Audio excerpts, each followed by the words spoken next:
നമസ്കാരം, സ്വാഗതം നിലപാടിലേക്ക്. രാജ്യ തലസ്ഥാനം വീണ്ടും ഒരു നിയമസഭാ തെരഞ്ഞെടുപ്പിലേക്ക് അടുത്തിരിക്കുന്നു. ഒരു വ്യാഴവട്ടക്കാലമായി ഡൽഹി ഭരിക്കുന്ന ആം ആദ്മി പാർട്ടിയെ ഇത്തവണ അഴിമതിയുടെ നിഴലിലേക്ക് തള്ളിയിട്ടുകൊണ്ടാണ് BJP അംഗത്തിന് വിളിക്കുന്നത്. മദ്യനയ അഴിമതി കേസിൽ കുടുങ്ങി മുഖ്യമന്ത്രി അടക്കം പ്രമുഖരുടെ നിര തന്നെ ജയിലിൽ പോയ ശേഷമുള്ള ഈ പോരാട്ടത്തിൽ ആം ആദ്മി പാർട്ടിക്കും മോദിയുടെ BJPക്കുമെല്ലാം ജയിച്ചേ മതിയാവൂ. അതിൽ കുറഞ്ഞതെല്ലാം മരണത്തിന് തുല്യമായി മാറുന്നൊരു തെരഞ്ഞെടുപ്പിനെയാണ് ഇരുപക്ഷവും നേരിടുന്നത്. മോദിയുടെ വേട്ടയിൽ ജനം തനിക്കൊപ്പമാണെന്ന് തെളിയിച്ചില്ലെങ്കിൽ കെജ്രിവാളിനും സംഘത്തിനും ഇനി രാഷ്ട്രീയ അതിജീവനം തന്നെ സാധ്യമാകണം എന്നില്ല. ഈ തെരഞ്ഞെടുപ്പോടെ ആപ്പിനെ തീർത്തു കിട്ടിയില്ലെങ്കിൽ മോദിയെ സംബന്ധിച്ച് അത് അപമാനകരമായൊരു പിന്മടക്കമായി മാറും. അഴിമതിക്കെതിരായ കുരിശുയുദ്ധമെന്ന മോദിയുടെ അവകാശവാദത്തെ ജനം എടുത്ത് കടലിലെറിഞ്ഞുവെന്നതാകും അതിൻ്റെ അന്തിമ വിശകലനം. അതുകൊണ്ട് തന്നെ ജയിക്കാൻ ഇരുപക്ഷവും മരണപ്പയറ്റുപാറ്റുന്ന ഈ തെരഞ്ഞെടുപ്പിൽ നാം ഇന്ത്യക്കാർ എന്തൊക്കെ കാണേണ്ടി വരും, എന്തൊക്കെ ഇപ്പോൾ കാണുന്നു? രാജ്യ തലസ്ഥാനത്തെ ഈ തെരഞ്ഞെടുപ്പ് ജനാധിപത്യ ഇന്ത്യയെ സംബന്ധിച്ച് എന്തുമാത്രം പ്രധാനപ്പെട്ടതാണ്? എന്തായാലും പ്രതിപക്ഷ കക്ഷികളുടെ അതിജീവനത്തെക്കുറിച്ച് ഗൗരവതരമായ ചോദ്യങ്ങൾ ഈ തെരഞ്ഞെടുപ്പ് മുന്നോട്ട് വയ്ക്കുന്നുണ്ട്. ദീർഘകാലം ഡൽഹി ഭരിച്ച പാർട്ടിയായ കോൺഗ്രസ് ഈ കളത്തിൽ എവിടെ നിൽക്കുന്നു എന്നതും ആലോചിക്കേണ്ടതാണ്. വർഗീയതയുടെ മലിനവേദിയായി ഈ തെരഞ്ഞെടുപ്പും മാറാൻ പോവുകയാണ്. പതിവ് പോലെ അതിലും ഒളിഞ്ഞും തെളിഞ്ഞും ആഞ്ഞു മത്സരിക്കുമോ ആം ആദ്മി പാർട്ടിയും കെജ്രിവാളും? മദ്യനയ അഴിമതി കേസിൽ ജയിലിൽ കിടന്ന് പുറത്തിറങ്ങി വന്ന അരവിന്ദ് കെജ്രിവാളിന് ഇത് അഗ്നിപരീക്ഷാ ഘട്ടമാണ്. മോദിയുടെ വേട്ടയാടലിന് ഇരയാക്കപ്പെട്ട താനും തൻ്റെ പാർട്ടിയും ജനങ്ങളുടെ ഹൃദയത്തിലുണ്ടെന്ന് സ്ഥാപിക്കാൻ ഈ തെരഞ്ഞെടുപ്പിൽ തിളക്കമുള്ള വിജയം നേടൽ കെജ്രിവാളിന് അനിവാര്യമാണ്. ഇത്തവണയും ജനപ്രിയ വാഗ്ദാനങ്ങളും ഒപ്പം ഭൂരിപക്ഷ പ്രീണനവുമായി തന്നെയാണ് കെജ്രിവാൾ കളം നിറയുന്നത്. വനവാസകാലത്ത് സീതയെ തട്ടിക്കൊണ്ടുപോകാൻ രാവണൻ അയച്ച സ്വർണ്ണമാനിനെ പോലെയാണ് BJP എന്നും അതിനെ നമ്പരുതെന്നും പറയുന്ന കെജ്രിവാൾ വിശ്വാസത്തെ എത്ര പ്രാധാന്യത്തോടെയാണ് തെരഞ്ഞെടുപ്പ് ഉപാധിയാക്കുന്നത് എന്ന് കാണാം. BJPയും അതിൽ സാധ്യതകളെ കാണുന്നു. കെജ്രിവാൾ രാമായണത്തെ അപമാനിച്ചിരിക്കുന്നു എന്ന കൗണ്ടർ ക്യാമ്പയിനുമായി BJPയും അപ്പോൾ തന്നെ രംഗത്തു വന്നു. ഹനുമാൻ ചാലീസയെ ഇത്തവണയും BJP കൈവിട്ടിട്ടില്ല. മനീഷ് സിസോദിയെ പോലെയുള്ള നേതാക്കൾ പ്രചാരണം തുടങ്ങിയത് തന്നെ ഹനുമാൻ ചാലീസയൊക്കെ ചൊല്ലിക്കൊണ്ടാണ്. കഴിഞ്ഞ ലോക്സഭാ തെരഞ്ഞെടുപ്പിൽ വിളിച്ചു പറഞ്ഞതുപോലെയുള്ള പുളിച്ച വർഗീയതയൊന്നും മോദി അടക്കമുള്ള നേതാക്കൾ ഇത്തവണ പറയുന്നില്ല എന്നത് ശ്രദ്ധിക്കേണ്ടതാണ്. ഗുജറാത്ത് തെരഞ്ഞെടുപ്പ് കാലത്തേതുപോലെ കറൻസിയിൽ ലക്ഷ്മി ദേവി വേണമെന്ന വിചിത്രമായ ആവശ്യങ്ങളിൽ നിന്നൊക്കെ ആം ആദ്മി പാർട്ടിയും അല്പം ഒന്ന് വിട്ടുനിൽക്കുന്ന മട്ടാണ്. എന്നുവെച്ച് ഭൂരിപക്ഷ പ്രീണന ആശയം പ്രധാന ഉപാധിയാക്കുന്നതിൽ നിന്ന് അവരാരും പിന്നോട്ട് പോയിട്ടുമില്ല. മധ്യവർഗ വോട്ടർമാരെ സ്വാധീനിക്കാൻ ആം ആദ്മി പാർട്ടി സ്വീകരിച്ച മാർഗങ്ങളും അതുണ്ടാക്കിയ പ്രതിഫലനവും BJPക്കും പാഠമായിട്ടുണ്ട്. സ്ത്രീകൾക്കും ചെറുപ്പക്കാർക്കും സൗജന്യ ബസ് യാത്രയും വൈദ്യുതി വെള്ളം ബില്ലുകളിലെ സൗജന്യ വ്യവസ്ഥകളുമൊക്കെ BJPയും ഇത്തവണ എടുത്ത് പ്രയോഗിച്ചിരിക്കുന്നു. പാവപ്പെട്ട കുടുംബങ്ങളിൽ നിന്നുള്ളവർക്ക് സർക്കാർ സ്ഥാപനങ്ങളിൽ ബിരുദാനന്തര ബിരുദം വരെ സൗജന്യ വിദ്യാഭ്യാസം, സാങ്കേതിക കോഴ്സുകൾ പഠിക്കുന്ന പട്ടികജാതി വിദ്യാർത്ഥികൾക്ക് മാസം 1000 രൂപ, മത്സര പരീക്ഷകൾക്ക് തയ്യാറെടുക്കുന്ന യുവാക്കൾക്ക് ഒറ്റത്തവണ സഹായമായി 15,000 രൂപ. ഇതൊക്കെ ഇത്തവണത്തെ BJPയുടെ വാഗ്ദാനങ്ങളാണ്. ഞങ്ങളുടെ പ്രകടന പത്രിക BJP കോപ്പി അടിച്ചിരിക്കുന്നുവെന്നാണ് ആപ്പിൻ്റെ പരിഹാസം. ഇടത്തരക്കാർക്ക് വേണ്ടി പ്രത്യേക പ്രകടന പത്രിക തന്നെ ആം ആദ്മി അവതരിപ്പിക്കുന്നു. കേന്ദ്ര സർക്കാരിൻ്റെ നികുതി ഭീകരതയുടെ ഇരകളാണ് ഇടത്തരക്കാരെന്ന് പറയുന്ന അരവിന്ദ് കെജ്രിവാൾ മൂർച്ചയുള്ള വിഷയങ്ങളിലൂടെ മധ്യവർഗത്തിൻ്റെ മനസ്സ് കീഴടക്കാനുള്ള ശ്രമം നടത്തുന്നുണ്ട്. സൗജന്യങ്ങളെ മാറ്റി നിർത്തിയാൽ മനുഷ്യരുടെ ജീവിത പ്രശ്നങ്ങളെക്കുറിച്ച് BJP സംസാരിക്കുന്ന അപൂർവം തെരഞ്ഞെടുപ്പുകളിൽ ഒന്നുകൂടിയായിരിക്കും ഇതെന്ന് പറയാം. വിദ്യാഭ്യാസത്തെക്കുറിച്ചൊക്കെ അവർ വാചാലരാകുന്നത് നല്ല കാഴ്ച തന്നെയാണ്. ഇരുപക്ഷവും ഒരുപോലെയുള്ള അവകാശവാദങ്ങളും വാഗ്ദാനങ്ങളും മുന്നോട്ട് വയ്ക്കുന്ന ഈ തെരഞ്ഞെടുപ്പിൽ ഏതായിരിക്കും ജനങ്ങളുടെ ചോയ്സ്? അല്ലെങ്കിൽ ഏതായിരിക്കണം ജനങ്ങളുടെ തെരഞ്ഞെടുപ്പ്? അഴിമതിക്കെതിരെ ചൂലെടുത്തിറങ്ങിയ കെജ്രിവാളിന് ഡൽഹിയിലെ മധ്യവർഗം നൽകിയ പിന്തുണയും ക്ഷേമ പദ്ധതികൾ താഴെത്തട്ടുകാരിലുണ്ടാക്കിയ വിശ്വാസവുമാണ് അരവിന്ദ് കെജ്രിവാൾ എന്ന നേതാവിനെ ആം ആദ്മി പാർട്ടിയെ സൃഷ്ടിച്ചത്. 15 വർഷം തുടർച്ചയായി ഭരിച്ച കോൺഗ്രസ് സർക്കാരിനെ മറിച്ചിടുന്നതിൽ കെജ്രിവാളിൻ്റെ അഴിമതി വിരുദ്ധ മുദ്രാവാക്യത്തിന് വലിയ പങ്കുണ്ടായിരുന്നു. കോമൺവെൽത്ത് അഴിമതിയും നിർഭയ സംഭവവുമെല്ലാം കോൺഗ്രസിനെ ജനങ്ങൾക്കിടയിൽ അനഭിമിതമാക്കിയപ്പോൾ അതിലെ സാധ്യതകളെ കെജ്രിവാൾ ശരിയായി കണ്ടെത്തി പ്രയോജനപ്പെടുത്തി. 2013 ആദ്യമായി തെരഞ്ഞെടുപ്പ് നേരിട്ട AAP 28 സീറ്റുകളിലാണ് ജയിച്ചത്. 32 സീറ്റുകളിൽ അന്ന് BJP ആണ് വിജയിച്ചത്. അവരായിരുന്നു വലിയ ഒറ്റകക്ഷി. പക്ഷേ 8 സീറ്റുകൾ ജയിച്ച കോൺഗ്രസിൻ്റെ പിന്തുണയോടെ AAP സർക്കാരുണ്ടാക്കി. അരവിന്ദ് കെജ്രിവാൾ ആദ്യമായി മുഖ്യമന്ത്രിയായി. 2015 ഡൽഹി നിയമസഭാ തെരഞ്ഞെടുപ്പിൽ വീണ്ടും 67 സീറ്റുമായി 54% വോട്ട് നേടിക്കൊണ്ടാണ് ആം ആദ്മി കൂറ്റൻ മുന്നേറ്റം നടത്തിയത്. BJP വെറും 3 സീറ്റിൽ ഒതുങ്ങി. 9.7% മാത്രം വോട്ട് ലഭിച്ച കോൺഗ്രസിന് ഒറ്റ സീറ്റ് പോലും കിട്ടിയില്ല. അരവിന്ദ് കെജ്രിവാൾ തന്നെ വീണ്ടും മുഖ്യമന്ത്രിയാവുകയും ചെയ്തു. ഒരു വ്യാഴവട്ടക്കാലമായി എതിരാളികളില്ലാതെ മുന്നേറ്റം നടത്തുന്ന ആം ആദ്മി പാർട്ടിയാണ് രാജ്യ തലസ്ഥാനത്ത് ഭരണത്തിൽ അടിയുറച്ചിരിക്കുന്നത്. ഉത്തരേന്ത്യയിലെ പല സംസ്ഥാനങ്ങളിലും തേരോട്ടം നടത്തുന്ന BJPക്ക് പക്ഷേ തലസ്ഥാനത്ത് മാത്രം ഭരണം പിടിക്കാൻ കഴിയുന്നില്ല. 1998 ശേഷം ഡൽഹിയിൽ അധികാരത്തിൻ്റെ അടുത്തെത്താൻ BJPക്ക് കഴിഞ്ഞില്ല. മോദിയുടെ 3ാം വിജയത്തിന് ശേഷമെങ്കിലും ഡൽഹി പിടിക്കണമെന്ന മോഹം BJPയെ കൊണ്ട് പലതും ചെയ്യിക്കുന്നു. അഴിമതി വിരുദ്ധ പ്രതിച്ഛായയാണ് കെജ്രിവാളിൻ്റെ മൂലധനമെന്ന് തിരിച്ചറിയുന്ന മോദി അയാളെ ഒരു അഴിമതിക്കാരനാക്കി മുദ്രയടിച്ച് ജനമനസ്സുകളിൽ നിന്ന് ആട്ടിയോടിക്കാൻ പരിശ്രമിക്കുകയാണ്. ആ വെല്ലുവിളിയെ കെജ്രിവാളും ആം ആദ്മി പാർട്ടിയും എങ്ങനെ മറികടക്കുമെന്നതാണ് പ്രധാന ചോദ്യം. ഞങ്ങൾ അഴിമതി ചെയ്തുവെന്ന് തെളിയിക്കാൻ ഓരോ തെരഞ്ഞെടുപ്പ് യോഗത്തിലും വെല്ലുവിളിക്കുന്നു ആം ആദ്മി പാർട്ടി. മദ്യനയക്കേസ് മുൻനിർത്തി ഞങ്ങൾ എങ്ങനെ വേട്ടയാടപ്പെട്ടുവെന്ന് വിശദമാക്കുന്ന ഒരു ഡോക്യുമെൻ്ററി തന്നെ അവർ പുറത്തിറക്കി. ദ അൺബ്രേക്കബിൾ എന്ന് പേരിട്ട ആ ഡോക്യുമെൻ്ററി പക്ഷേ ഡൽഹിയിൽ പ്രദർശിപ്പിക്കാൻ തെരഞ്ഞെടുപ്പ് കമ്മീഷൻ അനുവദിക്കുന്നില്ല. സ്വാഭാവികം. BJPക്ക് അനുകൂലമല്ലാത്തതെല്ലാം നിയമം പറഞ്ഞ് തടയാൻ കമ്മീഷൻ മുന്നിലുണ്ടാകും എന്നതാണ് നമ്മുടെ സമീപകാല അനുഭവം. പക്ഷേ പ്രശസ്ത യൂട്യൂബർ ധ്രുവ് റാഠി സ്വന്തം പേജിൽ പങ്കുവച്ച ഡോക്യുമെൻ്ററി ഇതിനകം 1 കോടി ആളുകൾ ഇൻ്റർനെറ്റിൽ കണ്ടുകഴിഞ്ഞു.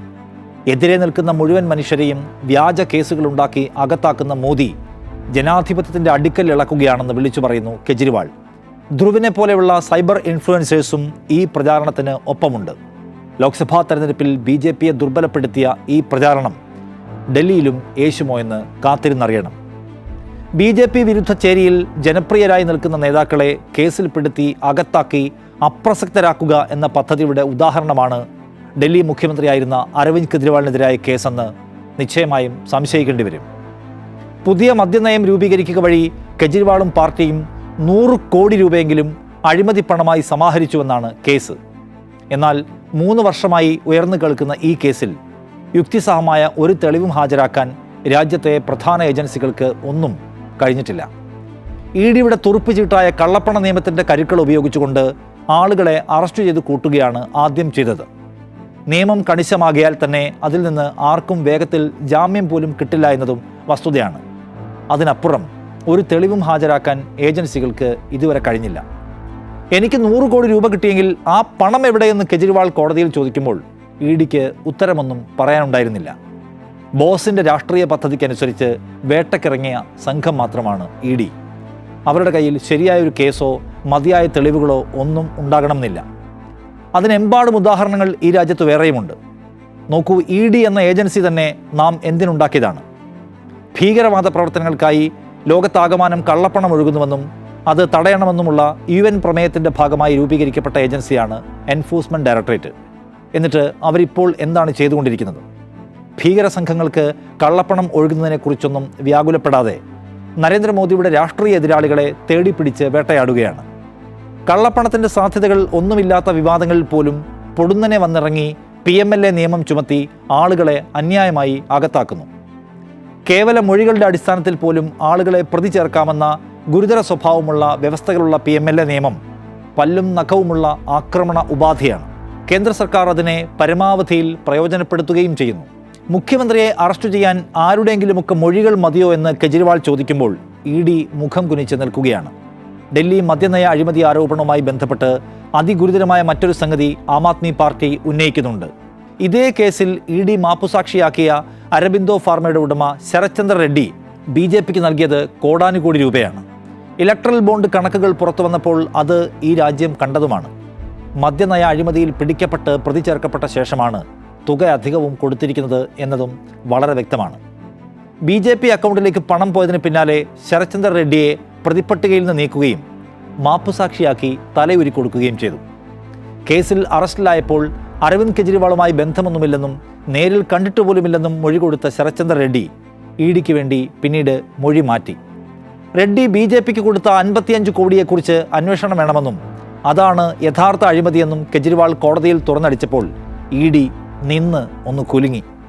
ഇലക്ട്രൽ ബോണ്ട് വഴി BJPക്ക് കൊടുത്ത പണവും മാപ്പുസാക്ഷിയാക്കലും തമ്മിൽ ബന്ധമൊന്നുമില്ലെന്ന് പറഞ്ഞ് രക്ഷപ്പെടാൻ നോക്കി അപഹാസ്യരായി രാജ്യത്തെ പ്രധാന ഏജൻസി. വിചാരണ വേളയിൽ 2 മിനിറ്റ് നിലനിൽക്കാൻ ശേഷിയില്ലാത്ത വാദങ്ങളെ നിങ്ങളുടെ കയ്യിലുള്ളോ എന്നാണ് സുപ്രീം കോടതി വിമർശിച്ച് ചോദിച്ചത്. എൻഫോഴ്സ്മെന്റ് ഡയറക്ടറേറ്റിന്റെ നടപടികൾ സുതാര്യമായിരിക്കണമെന്നും പ്രതികാര മനോഭാവത്തോടെ പെരുമാറരുത് എന്നും സുപ്രീം കോടതി മറ്റൊരു കേസിൽ മുന്നറിയിപ്പും കൊടുത്തിട്ടുണ്ട്. ഇതാണ് മദ്യനയ കേസിൽ കെജ്രിവാളിനെതിരെ ഇഡി കെട്ടിപ്പൊക്കിയ കേസിന്റെ അവസ്ഥ. അഴിമതി വിരുദ്ധത മാത്രമല്ല, BJPക്കെതിരായ പോരാട്ടത്തിൽ അരവിന്ദ് കെജ്രിവാളിന്റെ തുറുപ്പ് ചീട്ട് എന്നത് കാണണം. നരേന്ദ്രമോദിയും സംഘവും അഴിമതിക്കാരനായി മുദ്രകുത്താൻ നോക്കുമ്പോഴും നിയമപരമായി വേട്ടയാടുമ്പോഴും ഇപ്പുറത്ത് പ്രതിരോധത്തിൻ്റെ വലിയ കോട്ട കെട്ടിയിരിക്കുന്നു കെജ്രിവാൾ. അതിന് അദ്ദേഹത്തിൻ്റെ കയ്യിൽ പല കാർഡുകളുമുണ്ട്. അഴിമതി വിരുദ്ധത മാത്രമല്ല അരവിന്ദ് കെജ്രിവാളിൻ്റെ തുറുപ്പ് ചീട്ട്. ചിലപ്പോഴൊക്കെ BJPയെ കവച്ചു വയ്ക്കുന്നുവെന്ന് തോന്നുന്ന വിശ്വാസ കാർഡുകളും കെജ്രിവാൾ അപ്പപ്പോൾ എടുത്ത് പ്രയോഗിക്കുന്നു. BJP കൊണ്ടാടുന്നത് രാമനെയാണെങ്കിൽ ഹനുമാനെയാണ് തെരഞ്ഞെടുപ്പ് വഴിയിൽ കെജ്രിവാൾ മുന്നിൽ നിർത്തിയിരിക്കുന്നത്. തെരഞ്ഞെടുപ്പ് പ്രചാരണങ്ങളുടെ എല്ലാം തുടക്കം ഹനുമാൻ ആരാധനാ മന്ത്രം ചൊല്ലിക്കൊണ്ടാണ്. തെരഞ്ഞെടുപ്പിന് മുന്നോടിയായി ഹൈന്ദവ സിഖ് വോട്ടുകൾ ആകർഷിക്കാൻ കെജ്രിവാൾ പ്രഖ്യാപിച്ച പുതിയ പദ്ധതി ശ്രദ്ധേയം. ക്ഷേത്രങ്ങളിലെയും ഗുരുദ്വാരകളിലെയും പൂജാരിമാരെ കേന്ദ്രീകരിച്ചാണ് പുതിയ പദ്ധതി. പൂജാരി ഗ്രന്ഥി സമ്മാൻ യോജന എന്ന് പേരിട്ടിരിക്കുന്ന പദ്ധതിയിലൂടെ ക്ഷേത്രങ്ങളിലെ പൂജാരിമാർക്കും ഗുരുദ്വാരകളിലെ പുരോഹിതർക്കും ഓരോ മാസവും 18,000 രൂപ നൽകുമെന്നാണ് വാഗ്ദാനം. ആചാരങ്ങൾ തലമുറകളോളം മുന്നോട്ട് കൊണ്ടുപോകാൻ പ്രയത്നിക്കുന്ന വിഭാഗത്തെ നാം ആദരിക്കേണ്ടതുണ്ട്, പരിഗണിക്കേണ്ടതുണ്ട് എന്നാണ് കെജ്രിവാളിൻ്റെ വിശദീകരണം. ഹിന്ദു ഭൂരിപക്ഷത്തിൻ്റെ പാർട്ടിയായി ആം ആദ്മി പാർട്ടി സ്വയം പ്രതിഷ്ഠിക്കുന്നത് ഇതാദ്യമല്ല. കശ്മീരിലെ ആർട്ടിക്കിൾ 370 എടുത്തുകളഞ്ഞതിനെ പിന്തുണയ്ക്കുകയും റോഹിംഗ്യൻ ബംഗ്ലാദേശ് വിഷയങ്ങളിൽ BJP ഉണ്ടാക്കുന്ന നരേറ്റീവിനൊപ്പം ചേരുകയും ചെയ്ത പാർട്ടിയാണ് ആം ആദ്മി പാർട്ടി. അവസാനത്തെ ബജറ്റ് പ്രസംഗത്തിൽ 23 തവണയാണ് രാമരാജ്യം എന്ന പ്രയോഗം ആപ്പ് സർക്കാരിൻ്റെ ഭാഗത്തു നിന്ന് ഉണ്ടായത്. ഹിന്ദു തീർത്ഥാടന കേന്ദ്രങ്ങളെ പരിപാലിക്കുന്ന തീർത്ഥയാത്രാ യോജന എന്ന പദ്ധതി അവർ കൊണ്ടുവന്നതാണ്. പ്രായമായവർക്ക് സൗജന്യ ചികിത്സ നൽകുന്നതിനുള്ള തെരഞ്ഞെടുപ്പ് വാഗ്ദാനത്തിന് സഞ്ജീവനി യോജന എന്ന് പേരിട്ടു. രാമക്ഷേത്ര ഉദ്ഘാടനത്തിന് മുന്നോടിയായി ഹനുമാൻ ചാലീസയും രാമായണത്തിലെ സുന്ദർകാണ്ഡ പാരായണവും നടത്തി. ഗുജറാത്ത് തെരഞ്ഞെടുപ്പ് സമയത്തും പരിധിവിട്ട പ്രീണന നയങ്ങളായിരുന്നു കെജ്രിവാളിൻ്റെ തുറുപ്പ് ചീട്ട്. തെരഞ്ഞെടുപ്പിൽ വിജയിച്ചാൽ അയോധ്യയിലെ രാമക്ഷേത്രത്തിലേക്ക് സൗജന്യ യാത്രയായിരുന്നു കെജ്രിവാളിൻ്റെ പ്രധാന ഓഫർ. ഹിന്ദുത്വം രാജ്യത്തെ ആകെ ഒന്നിപ്പിക്കുന്നുവെന്നും യഥാർത്ഥ ഹിന്ദുത്വം മുന്നോട്ട് വയ്ക്കുന്നത് ഞങ്ങളാണെന്നും അദ്ദേഹം മാധ്യമങ്ങളോട് തുറന്നു പറഞ്ഞു. ഞാൻ ഹിന്ദു ആയതുകൊണ്ട് രാമക്ഷേത്രം സന്ദർശിക്കുന്നുവെന്നും അതിലാർക്കും ഒരു പ്രശ്നവും ഉണ്ടാവേണ്ടതില്ലെന്നും പറഞ്ഞ് ബാബരി മസ്ജിദ് വിഷയത്തിൽ തൻ്റെ പാർട്ടിയുടെ നിലപാട് അദ്ദേഹം പ്രഖ്യാപിച്ചു. സാമ്പത്തിക പ്രതിസന്ധി പരിഹരിക്കാൻ രാജ്യത്തെ കറൻസികളിൽ ഹിന്ദു ദൈവങ്ങളുടെ ചിത്രങ്ങൾ വേണമെന്ന വാദം പോലും ഒരു ഘട്ടത്തിൽ ആം ആദ്മി പാർട്ടിയിൽ നിന്ന് വന്നു. 2020 തെരഞ്ഞെടുപ്പിൽ ആം ആദ്മി പാർട്ടി ജയിച്ചതിന് തൊട്ടു പിന്നാലെ ഡൽഹി കലാപത്തിൽ ന്യൂനപക്ഷ സമുദായത്തിന് ഉറപ്പുകൾ നൽകാൻ കെജ്രിവാൾ ഒരു മുൻകൈയും എടുത്തില്ല എന്നത് ഓർക്കേണ്ടതാണ്. ഒരു പ്രത്യേക വിഭാഗത്തെ മാത്രം BJPയുടെ പോലീസ് വേട്ടയാടുമ്പോഴും കെജ്രിവാൾ മൗനിയാണ്. തെരഞ്ഞെടുപ്പിന് മുൻപ് പൗരത്വ നിയമത്തിനെതിരായ ഷഹീൻ ബാഗ് പ്രതിഷേധത്തിൽ നിന്ന് AAP നേതാക്കളെല്ലാവരും വിട്ടുനിന്നത് നാം നന്നായി ഓർക്കുന്നു. രാമനവമി, ഹനുമാൻ ജയന്തി ആഘോഷങ്ങളോടനുബന്ധിച്ച് JNUവിൽ ABVP അഴിച്ചുവിട്ട അക്രമങ്ങളോടും കെജ്രിവാളിന് അഴകുഴമ്പൻ നിലപാടായിരുന്നു. ഭക്ഷണ സ്വാതന്ത്ര്യത്തിൽ കൈകടത്തി ABVP നടത്തിയ ആക്രമണങ്ങളെക്കുറിച്ച് വിമർശനാത്മകമായ ഒരു വരി കെജ്രിവാളിൻ്റെ നാവിൽ നിന്ന് വന്നില്ല. ഇന്ത്യ അഗൻസ്റ്റ് കറപ്ഷൻ മൂവ്മെൻറ്റിന് പിന്നാലെയാണ് കെജ്രിവാളിൻ്റെ രാഷ്ട്രീയ പ്രവേശം. ആദ്യത്തെ അഴിമതി വിരുദ്ധ മുന്നേറ്റത്തിന് RSSൻ്റെ പിന്തുണ കെജ്രിവാൾ നേടിയിരുന്നു. മുഖ്യമന്ത്രി പദം ഒഴിഞ്ഞ് ജനങ്ങൾക്കിടയിലേക്ക് ഇറങ്ങുന്നുവെന്ന് പ്രഖ്യാപിച്ച കെജ്രിവാൾ ഇത് തൻ്റെ അഗ്നി പരീക്ഷാകാലമാണെന്ന് പറയുന്നു. എന്നുമാത്രമല്ല, മടങ്ങി വരും വരെയുള്ള കാലത്തെ ശ്രീരാമൻ്റെ വനവാസ കാലത്തോട് ഉപമിക്കുകയും ചെയ്തു അദ്ദേഹം. മുൻ ഉപമുഖ്യമന്ത്രി മനീഷ് സിസോദിയ സ്വയം കെജ്രിവാളിൻ്റെ ലക്ഷ്മണൻ എന്ന് വിശേഷിപ്പിച്ചപ്പോൾ വനവാസത്തിന് രാമൻ പോയപ്പോൾ രാമന് വേണ്ടി ഭരതൻ ചെയ്തതുപോലെ കസേര കെജ്രിവാളിനായി ഒഴിച്ചിട്ടിരിക്കുന്നു ഇപ്പോഴത്തെ മുഖ്യമന്ത്രി അതിഷി. എല്ലാ അർത്ഥത്തിലും BJPയോട് കിടപിടിക്കാൻ കഴിയുന്ന കൗശലം നിറഞ്ഞ ഹിന്ദുത്വയാണ് ആം ആദ്മിയും മുന്നോട്ട് വയ്ക്കുന്നത്. ഒരേ സമയം മധ്യവർഗത്തെ പ്രീതിപ്പെടുത്തുന്ന സൗജന്യ പദ്ധതികൾക്കൊപ്പം മതപ്രീണന നീക്കങ്ങളും നന്നായി കോർത്തിണക്കുന്നു കെജ്രിവാൾ.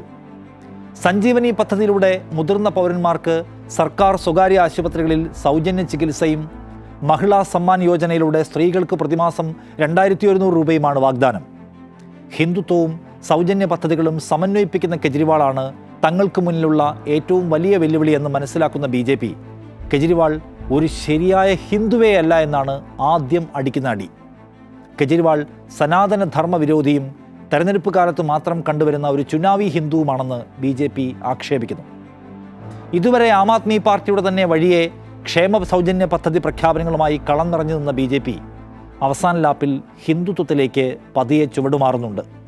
വോട്ടെടുപ്പ് നടക്കുന്ന ഫെബ്രുവരി 5-ന് കുംഭമേളയിൽ പങ്കെടുക്കാനുള്ള പ്രധാനമന്ത്രി മോദിയുടെ തീരുമാനത്തിന് പിന്നിൽ മതപ്രീണന തന്ത്രത്തിൻ്റെ സൂചന വ്യക്തമാണ്. ഹിന്ദുത്വവും വികസനക്ഷേമ വാഗ്ദാനങ്ങളും ഒരേ പേപ്പറിൽ പൊതിഞ്ഞു കൊടുക്കുന്ന രണ്ട് കക്ഷികളിൽ ഏതിനെയായിരിക്കും ഡൽഹിയിലെ വോട്ടർമാർ തെരഞ്ഞെടുക്കുക? ലോക്സഭയിലേക്ക് BJPയും സംസ്ഥാനത്ത് ആം ആദ്മിയും എന്ന സമീപകാല ചരിത്രം ഇത്തവണയും ഡൽഹി ആവർത്തിക്കുമോ? മദ്യനയക്കേസിൽ വേട്ടയാടപ്പെട്ട് ജയിലിൽ പോയ കെജ്രിവാളിന് വേണ്ടി വലിയ ആവേശമൊന്നും കാണിക്കാതിരുന്ന ഡൽഹി ജനത വോട്ടെടുപ്പിലും ആ നയം ആവർത്തിക്കുമോ? ലോക്സഭാ തെരഞ്ഞെടുപ്പിൽ ദുർബലനായി ജയിച്ച മോദിക്ക് ഇത്തവണ ഡൽഹി തെരഞ്ഞെടുപ്പിൽ കച്ചവട മൂല്യം ഉണ്ടാകുമോ? മഹാരാഷ്ട്രയിൽ BJPയെ വിജയത്തിലേക്ക് കൈപിടിച്ചുയർത്തിയ സ്ത്രീ സൗഹൃദ പദ്ധതി വാഗ്ദാനങ്ങൾ ഇത്തവണ ഡൽഹിയുടെ ഫലത്തെ സ്വാധീനിക്കുമോ? ഒന്ന് ഉറപ്പാണ്, ഈ തെരഞ്ഞെടുപ്പിൽ പരാജയമാണ് കാത്തിരിക്കുന്നത് എങ്കിൽ കെജ്രിവാളിനെ സംബന്ധിച്ച് അത് ഒരു ദീർഘവനവാസത്തിൻ്റെ വാതിൽ തുറക്കലാകും. അഴിമതി വിരുദ്ധതയിൽ കാലൂന്നി വളർന്ന കെജ്രിവാളിനെ അതേ അഴിമതി ആരോപണത്തിൻ്റെ അഴുക്കിൽ മുക്കി ഇല്ലാതാക്കാൻ മോദിക്ക് കഴിഞ്ഞു എന്നതാണ് അതിൽ നിന്ന് മനസ്സിലാക്കേണ്ടി വരിക. അതുകൊണ്ട് തന്നെ കെജ്രിവാളിന് ഇത് ജീവൻ മരണ പോരാട്ടമാണ്. ജയിക്കാനായാൽ എതിരാളികളെ കള്ളക്കേസിൽ കുടുക്കി അകത്താക്കുന്ന മോദിയുടെ തന്ത്രത്തിന് ജനങ്ങളെ അണിനിരത്തി മറുപടി പറയാൻ കഴിഞ്ഞുവെന്ന് അയാൾക്ക് ഉറക്കെ വിളിച്ചു പറയാൻ കഴിയും. മതപ്രീണന തന്ത്രങ്ങൾക്കും സൗജന്യ വാഗ്ദാനങ്ങൾക്കും അപ്പുറം ജനാധിപത്യ സംഹിതയുടെ തുടർച്ചയ്ക്ക് വേണ്ടി വോട്ട് ചെയ്യാൻ ഡൽഹിക്കാർക്ക് മനസ്സുണ്ടോ എന്നാണ് 8-ന് വിധി എണ്ണുമ്പോൾ അറിയാൻ കഴിയുക. ജനാധിപത്യത്തിൽ പ്രതിപക്ഷത്തിൻ്റെ സ്ഥാനമില്ലാതാക്കാനുള്ള കേന്ദ്ര ഭരണകൂടത്തിൻ്റെ അതിമോഹത്തെ ചെറുക്കേണ്ട ഉത്തരവാദിത്തം നമ്മുടെ രാജ്യത്തിനുണ്ട്. അത് അവിതർക്കിതം.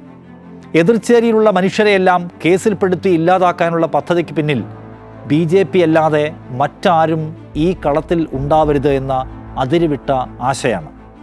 തെരഞ്ഞെടുപ്പ് കമ്മീഷനെ ഉപയോഗിച്ച് എല്ലാവർക്കും തുല്യാവകാശത്തോടെ തെരഞ്ഞെടുപ്പ് രംഗത്ത് നിലകൊള്ളാനുള്ള സ്വാതന്ത്ര്യത്തെ ഹനിക്കുക, BJP നേതാക്കളുടെ പെരുമാറ്റച്ചട്ട ലംഘനങ്ങൾക്കെതിരെ ഒരു നടപടിയും ഉണ്ടാകാതിരിക്കുക, തെരഞ്ഞെടുപ്പിന് തൊട്ടു മുൻപ് പ്രതിപക്ഷ പാർട്ടികളുടെ ഫണ്ട് മരവിപ്പിക്കുക, അവർക്കെതിരെ അറസ്റ്റ് നടപടികൾ ഉണ്ടാവുക, ഇവയെല്ലാം ജനാധിപത്യം എന്ന അടിസ്ഥാന ആശയത്തിനെതിരായ നീക്കങ്ങളാണ്. അവയെ തടുത്തു നിർത്താനുള്ള ബാധ്യതയെക്കുറിച്ച് ഡൽഹി ജനത ബോധ്യമുള്ളവരാണോ എന്ന് ഈ തെരഞ്ഞെടുപ്പ് പറഞ്ഞു തരും.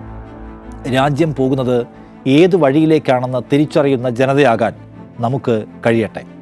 നിലപാട് പൂർണ്ണമാകുന്നു. നന്ദി.